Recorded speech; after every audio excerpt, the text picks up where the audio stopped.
नमस्कार, दीपास किचन मध्ये आज आपण खवा किंवा मिल्क पावडर अजिबात न वापरता अगदी पारंपरिक पद्धतीने मस्त सुमधुर लच्छेदार तितकीच दाटसर अशी बासुंदी बनवतोय। त्यासाठी भरपूर साऱ्या टिप्स मी या व्हिडिओमध्ये शेअर केलेल्या आहेत। दूध आटवण्यासाठी तुम्हाला जास्त वेळ लागतो, तर अशा वेळेस तुम्ही बासुंदी करत करत सुद्धा दुसरं काम सुद्धा करू शकता। त्यासाठी सुद्धा महत्त्वाच्या टिप्स मी सांगितलेल्या आहेत। चला तर मग वेळ न घालवता आपण रेसिपीला सुरुवात करूयात। बासुंदी बनवण्यासाठी मी इथे 1 लिटर फुल क्रीम दूध घेतलेला आहे। त्यानंतर इथे मी काही बदाम आणि पिस्त्याचे बारीक करून घेतलेले काप घेतलेले आहेत। तसेच 4 ते 5 वेलची घेतलेली आहे, ती मी साखरेमध्ये बारीक करून यामध्ये घालणार आहे। तसेच इथे मी 1 वाटी इतकी साखर घेतलेली आहे। आता आपण इकडे गॅसवरती एक पातेले ठेवलेले आहे, तर सुरुवातीला पातेलेच्या तळाशी किंवा बुडाशी आपण थोडंसं पाणी घालायचं आहे, कारण आपण यामध्ये जेव्हा दूध उकळायला ठेवणार आहोत त्यावेळेस दूध खाली बुडाला चिटकत नाही। तर आता यामध्ये आपण हे 1 लिटर दूध घालून घेऊयात। तर आज आपण फुल क्रीम दुधाची 1 लिटर दुधाची बासुंदी बनवतोय। आता गॅस सुरू करायचा आहे आणि आता आपण हे दूध सतत हलवत अगदी बारीक गॅसवरती याला आटवून घेणार आहोत।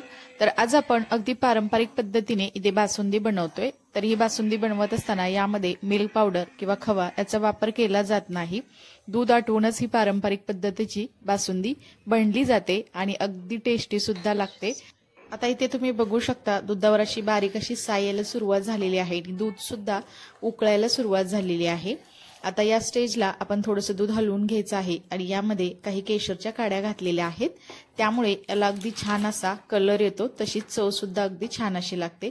थोडंसं आपण व्यवस्थित असं याला हलवून घेतलेलं आहे आणि परत आपण सतत याला बारीक गॅसवरती हलवत राहायचं आहे। तर आज मी अगदी बारीक गॅसवरतीच ही बासुंदी करणार आहे, त्यामुळे ती अगदी चविष्ट अशी बनली जाते। तर दूध सारखं सारखं उतू येऊ नये यासाठी तुम्ही असा एखादा चमचा या दुधामध्ये ठेवून देऊ शकता आणि बासुंदी करत करत दुसरं सुद्धा काम करू शकता, कारण आपण अगदी बारीक गॅसवरतीच हे दूध आटवून घेत आहोत। तर मधून मधून असं कडेची जी साय किंवा जी मस्त अशी मलई आलेली आहे ती यामध्ये दुधामध्ये आपण मिक्स करायची आहे। तर इथे तुम्ही बघू शकता एक अर्धा तासानंतर इथे दूध एवढं आटलेलं आहे। आता आपण या स्टेजला बारीक करून घेतलेले हे बदाम आणि पिस्त्याचे काप घालूयात।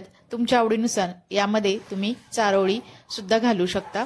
तर थोडंसं आपण परत एकदा याला मिक्स करून घेतलेलं आहे।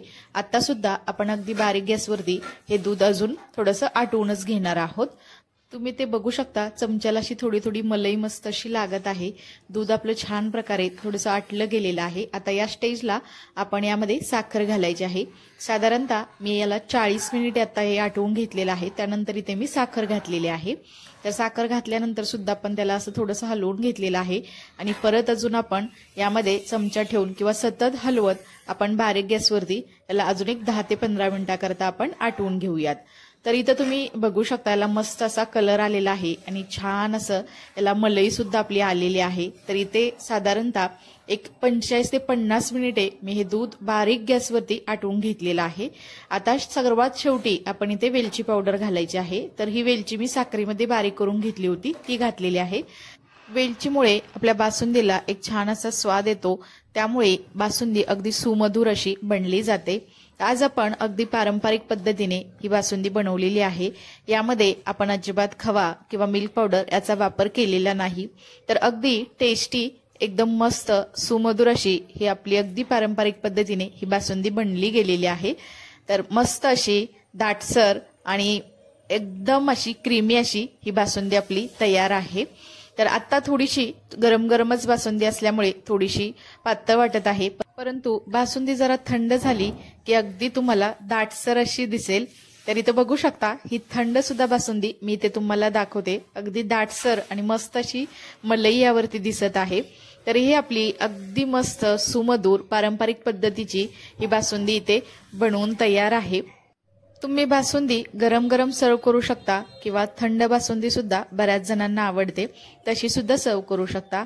मस्त अगदी लच्छेदार अगदी मस्त दाटसर अशी ही आपली बासुंदी बनली गेलेली आहे, तितकीच ही अगदी सुमधुर सुद्धा झालेली आहे। ही रेसिपी तुम्हाला कशी वाटली हे मला नक्की कमेंट्समध्ये सांगा। जर रेसिपी आवडली असेल तर न विसरता दीपाज किचन या यूट्यूब चॅनेलला लाईक, शेअर आणि सबस्क्राईब करा आणि शेजारील बेल आयकॉनवरती क्लिक सुद्धा करा, कारण तुम्हाला अशा छान छान साध्या सोप्या रेसिपी पाहायला मिळतील। चला तर मग नंतर भेटूया अशाच एका छान अशा रेसिपी सोबत। तोपर्यंत सर्वांना धन्यवाद।